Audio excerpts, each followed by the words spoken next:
মৰমৰ ছাত্ৰ ছাত্ৰীসকল মৰম ল'বা। আজি তোমালোক সপ্তম শ্ৰেণীৰ বাবে এটি ইংৰাজী পাঠ পঢ়াবলৈ লৈছোঁ। পাঠটো হ'ল from the diary of N Frank.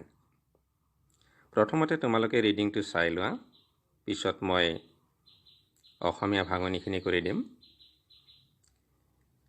Do you have a friend with whom you share your innermost thoughts and feelings?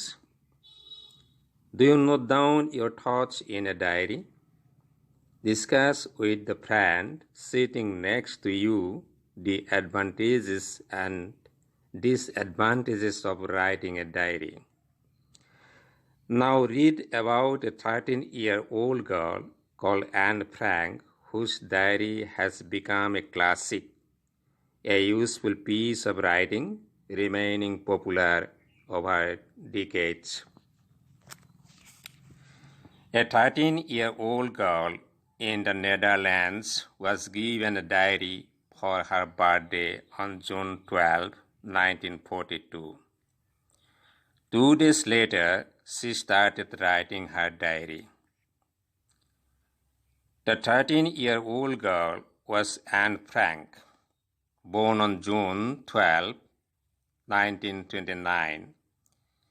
She was the daughter of Otto S. Frank, and her mother was Edith Frank.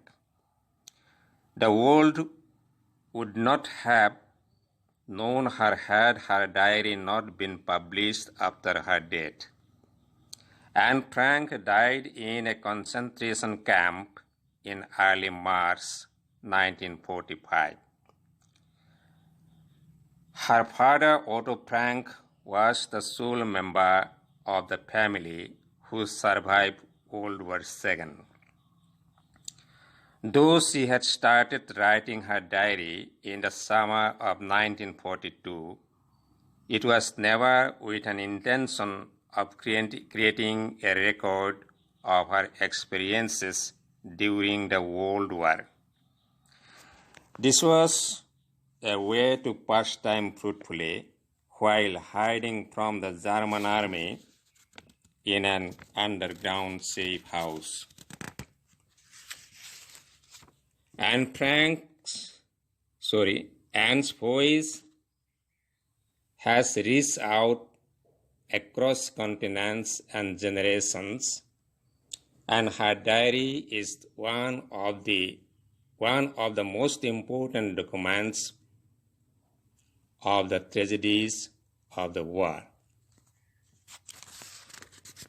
এতিয়া পাঠটো পঢ়ি তোমালোকে চোৱাচোন, ইয়াত কিবা নতুন শব্দ পালা নেকি?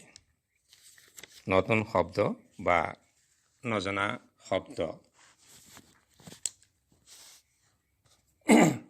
মই ভাবোঁ তোমালোকে কেইটামান পাইছা। এতিয়া মই কৈ দিছোঁ বাৰু।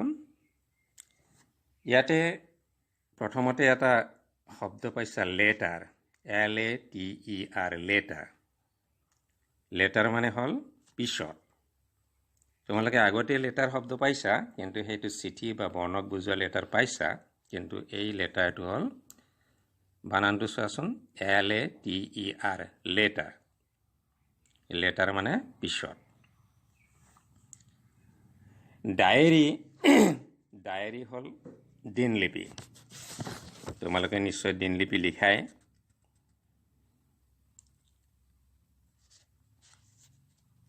এতিয়া চোৱাচোন, এটা পাব্লিছড, পাষ্ট টেন্সত যে আছে পাব্লিছড, পাব্লিছ মানে প্ৰকাশ পোৱা, পাব্লিছড প্ৰকাশ পাইছিল।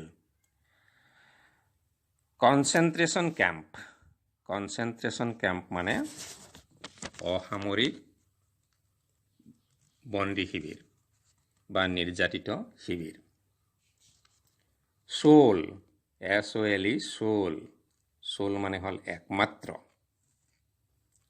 সাৰ্ভাইভ, সাৰ্ভাইভ জীয়াই থকা।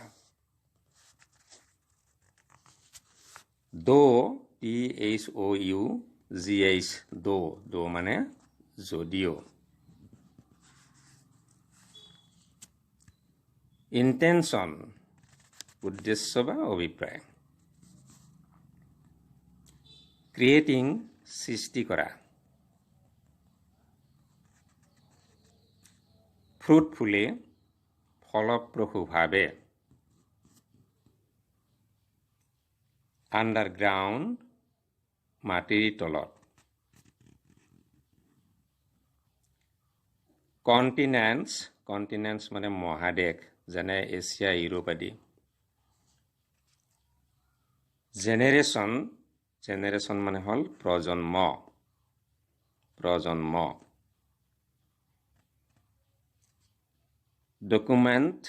ডকুমেণ্ট মানে নথি ছাত্ৰ ছাত্ৰীসকল তোমালোকে এই শব্দৰ অৰ্থবিলাক চাই ল'বা এতিয়া মই তোমালোকৰ বাবে পাঠটো অসমীয়াত ভাঙনি কৰি দিবলৈ চেষ্টা কৰিছোঁ চাই ল'বা হওক A 13-year-old girl in the Netherlands was given a diary for her birthday on June 12, 1942. নেদাৰলেণ্ডৰ এগৰাকী 13 বছৰীয়া ছোৱালী যাক তেওঁৰ জন্মদিনত অৰ্থাৎ 1942 চনৰ 12 জুন তাৰিখে এটা ডায়েৰী দিয়া হৈছিল জন্মদিনত যেনেকৈ আমাৰ উপহাৰ দিয়া হয় ঠিক তেনেকৈ এন ফ্ৰেংককো এটা ডায়েৰী উপহাৰ হিচাপে দিয়া হৈছিল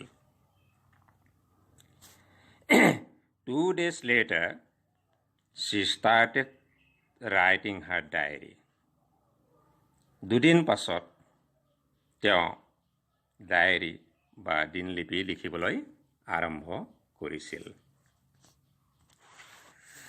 The 13-year-old girl was Anne Frank 13 বছৰীয়া ছোৱালীজনী আছিল Anne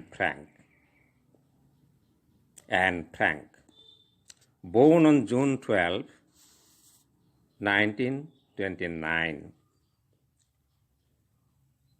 1929 চনৰ 12 জুন তাৰিখে জন্মগ্ৰহণ কৰিছিল She was the daughter of Otto H. Frank and her mother was Edith Frank.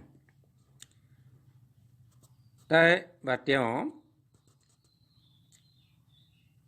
Auto H ফ্ৰেংকৰ জীয়েক আছিল জীয়ৰী আছিল আৰু তেওঁৰ মাকৰ নাম আছিল এডিথ ফ্ৰেংক অৰ্থাৎ এন ফ্ৰেংক আছিল অটো এইচ ফ্ৰেংক আৰু এডিথ ফ্ৰেংকৰ জীয়ৰী The world would not have known her had her diary not been published after her death.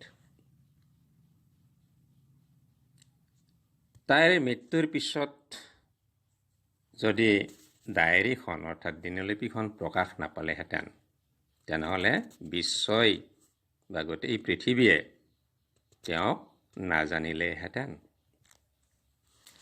Anne Frank died in a concentration camp in early March 1945.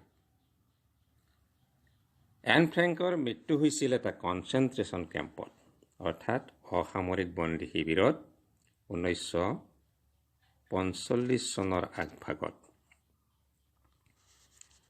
Her father Otto Frank was the sole member of the family who survived World War II. তেওঁৰ দেউতাক auto H ফ্ৰেংকে আছিল পৰিয়ালটোৰ একমাত্ৰ জীৱিত সদস্য যি দ্বিতীয় বিশ্বযুদ্ধত জীয়াই আছিল অৰ্থাৎ বাকীবোৰ সদস্যৰ মৃত্যু হৈছিল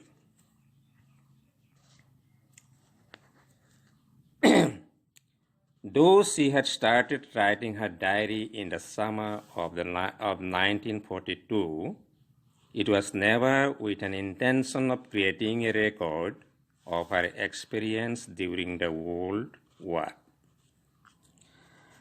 যদিও তেওঁ গ্ৰীষ্মকালত ডায়েৰী লিখা আৰম্ভ কৰিছিল অৰ্থাৎ 1942 চনৰ এটা গ্ৰীষ্ম গ্ৰীষ্মকালত ডায়েৰী লিখা আৰম্ভ কৰিছিল।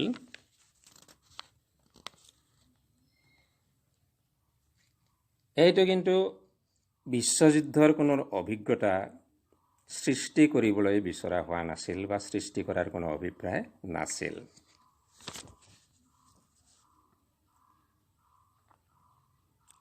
This was a way to pass time fruitfully while hiding from the German army in an underground safe house.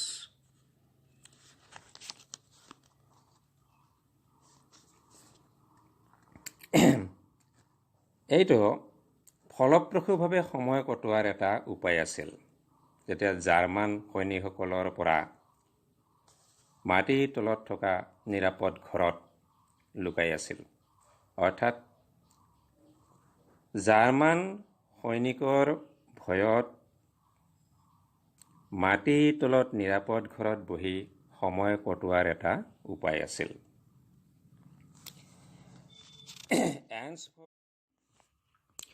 Anne's voice has reached out across continents and generations, and her diary is one of the most important documents of the tragedies of the war.